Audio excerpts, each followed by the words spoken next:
தென்காசி மாவட்டம் ஆலங்குளம் அருகே மின்சாரம் பாய்ந்து 5 வயது சிறுமி உயிரிழந்துள்ளார்.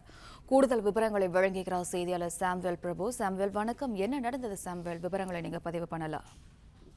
தென்காசி மாவட்டம் ஆலங்குளம் அருகே உள்ள கடங்கநீர் என்ற கிராமத்தில் நேற்று இரவு அடித்த காற்றில் வயல் பகுதியில் உள்ள ஒரு மின்கம்பம் சாய்ந்துள்ளது. இதனை சரி செய்ய மின்வாரிய அலுவலருக்கு தகவல் கொடுத்தும் அவர்கள் கவனக்குறைவால் மின்சாரம் துண்டிக்கப்படாமல் அப்படியே இருந்துள்ளது. இன்று காலையில் அந்த ஊர் பகுதியில் மின்கம்பம் கீழே விளையாண்டு கொண்டிருந்த ஜமித்ரா 5 வயது குழந்தை ஜமித்ராவும் அதன் தோழியுமான ஒரு 4 வயது குழந்தை விளையாடி கொண்டிருந்தது. இந்த நிலையில் அதன் அருகே உள்ள இன்னொரு மின்கம்பமும் சாய்ந்துள்ளது. இந்த சாயும் பொழுது இந்த குழந்தைகள் விளையாடிக்கொண்டிருந்த இரும்பு மின்கம்பத்தில் மின்சாரம் பாய்ந்து இந்த குழந்தைகள் மீது மின்சாரம் பாய்ந்துள்ளது. இதில் ஜமித்ரா என்ற குழந்தை சம்பவ இடத்திலே பலியானது. அருகில் விளையாடிக்கொண்டிருந்த இன்னொரு குழந்தை 4 வயது குழந்தை தற்போது ஆலங்குளம் அரசு மருத்துவமனையில் சிகிச்சை பெற்று வருகிறது. விவரங்களுக்கு நன்றி சாம்வேல். பிளே ஸ்டோர் மற்றும் ஆப் ஸ்டோரில் இருந்து பாலிமர் செயலியை QR கோடு மூலம் பதிவிறக்கம் செய்யுங்கள்.